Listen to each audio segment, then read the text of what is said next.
Isso não é só um papel do especialista de reprodução humana, Sim. mas é um papel do ginecologista geral. Perguntar nas suas consultas de rotina, um item lá da nossa consulta tem que ser o planejamento reprodutivo. Então, eu tenho que saber se aquela minha paciente que acompanha comigo ali há 10 anos, se ela quer ser mãe. É o básico.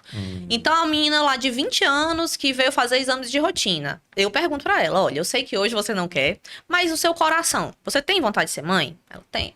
De quantos filhos? Isso também é relevante pra gente. Ainda tem, é? Ainda tem Quantos isso. filhos? Então, a gente tem que ter um planejamento, estratégias que a gente trace. Ah, eu quero ter 5 filhos e eu tenho 40 anos. Não, então, opa. Então, vamos agilizar. São porque... 40 anos, 5 filhos. Exato. Vai que ela quer Mas- 5 filhos com 40 anos. Então, a gente tem que alinhar expectativas, traçar metas para que a gente consiga orientar aquela paciente. Mas a paciente que chega, não, doutora, eu não quero agora e eu quero congelar. Como é que ela vai falar?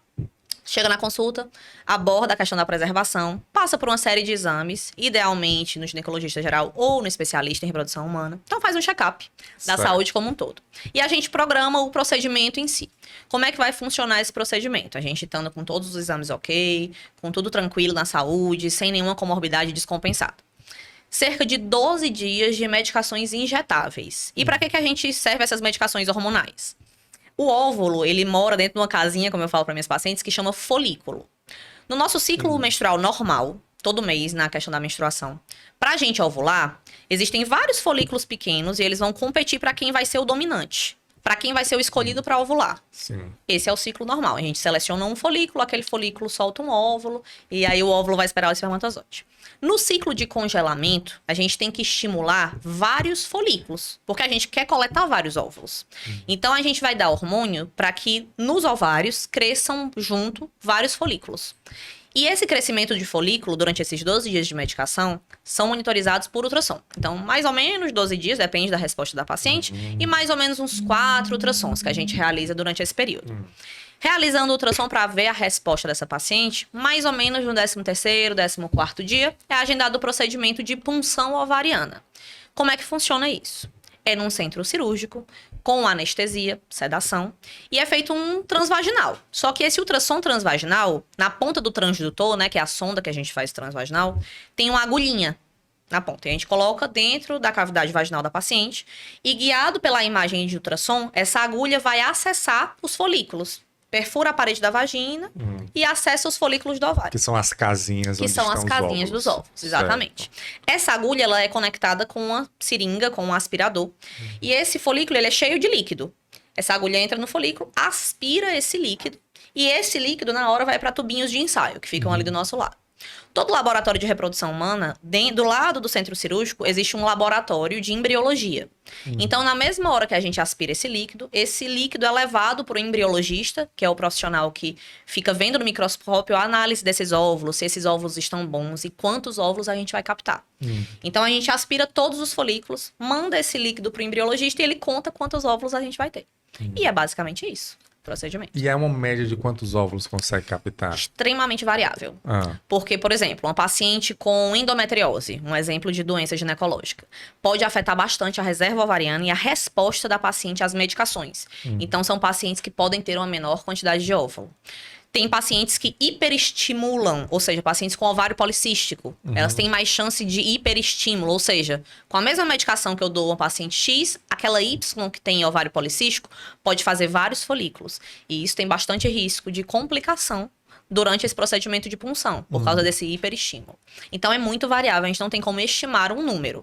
O que a gente tem que dizer para a paciente? Que quanto mais óvulos conseguir, melhor a chance. Só que a gente não pode estimular de maneira irresponsável para conseguir muitos. Porque a complicação maior desse procedimento de punção se chama síndrome do hiperestímulo. É quando cresce muito o folículo e esses folículos acabam estimulando muito a parte hormonal. E essa paciente, ela pode ter derrames cavitários, que a gente fala. Então, líquido livre na barriga, que a gente chama de ascite. Dor abdominal intensa, inchaço em várias partes do corpo, nos membros inferiores, complicações respiratórias. Então, não é um procedimento isento de risco. E isso a gente tem que alinhar com a paciente. Por mim, cada punção teria 30, 40 óvulos, mas a gente não pode fazer isso de maneira irresponsável. A gente tem que ter muita cautela nesse estímulo. Mas, assim, uma coisa eu não entendi, me perdoe, doutora Ana Clara, mas as mulheres já estão com os óvulos lá, no organismo. Esse medicamento que é colocado é para estimular Isso. Estimular o quê? Se o óvulo já tá lá? O óvulo que vai ovular, ele só ovula do folículo dominante.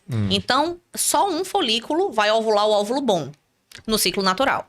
A medicação serve para estimular o crescimento de vários folículos dominantes. Tá, porque se for depender só do natural, É só um folículo não por mês. seria praticamente impossível você conseguir captar um folículo. Não é nem impossível, é super possível. Só que a gente não vai submeter a paciente a um procedimento invasivo, a uma anestesia Pra para ficar procurando captar um óvulo. Um óvulo, né? Que pode não ter. Isso. Ah, entendi. Então, se a gente fizer no ciclo natural uma punção ovariana, que isso não se faz, mais um exemplo, a gente pegaria um óvulo. No máximo, porque nem sempre, em cada folículo que eu tô vendo na imagem, vai vir um óvulo. Sim. E nem todo óvulo vai gerar um bebê. Então tem várias etapas laboratoriais envolvidas nisso, de desenvolvimento celular mesmo. Certo. E é uma anestesia geral que dá na mulher? Ou anestesia? É uma sedação. Uma sedação. É uma medicação na veia. É tipo aquela que você faz quando vai fazer endoscopia? Exatamente, é mais ou menos por aí. A histeroscopia, que é um exame que a gente faz bastante na ginecologia, que é como se fosse a endoscopia do útero, é certo. o mesmo sedativo. Então é uma medicação na Ela veia. Dorme, né? Dorme. É cerca de, 10, 15 minutos o procedimento, se for tudo tranquilo. É uma coisa bem rápida, bem tranquila. Tem alguma contraindicação? Assim, a punção, não. Raras as contraindicações. Às vezes, alguma massa no ovário, por exemplo, ela tem um cisto no ovário ou algum tumor ovariano que possa ficar na nossa frente ali na hora da punção. Há alguns tipos de doença, por exemplo, uma paciente que teve tromboembolia, uma paciente que teve embolia pulmonar ou trombose nas pernas. Tem que ter alguns cuidados que a gente tome para realizar a punção. Mas não é contraindicado. Certo. E efeito colateral? Tem? Tem vários efeitos colaterais hormonais, principalmente, porque todas as medicações, elas são hormonais. Sim. Então, pode alterar o humor, pode dar dor nas mamas, durante o ciclo de estimulação. Né, que são 12 dias, né? Isso, exatamente. 12 dias ali você tomando um hormônio, né? Exato. É como se fosse um anticoncepcional bem forte, vamos falar assim leigamente. Mas aí pode alterar o humor, pode dar dor nas mamas, inchaço na barriga. Elas podem sentir várias coisas do tipo. Durante esses 12 dias. Sonolência, isso. E depois que faz, aí termina a medicação ou toma alguma medicação posterior? Depois que faz, termina a medicação. Porque quando a gente tá falando em congelamento social, né, preservação de fertilidade, a gente só visa até essa fase. Se ela fosse fazer uma fertilização in vitro, por exemplo, a gente faria um ciclo para transferir esse embrião que a gente tá ali cultivando no laboratório. Então, aí já seria outra etapa que ela tomaria outros remédios para mudar o endométrio dela. Mas falando do congelamento de óvulos, não.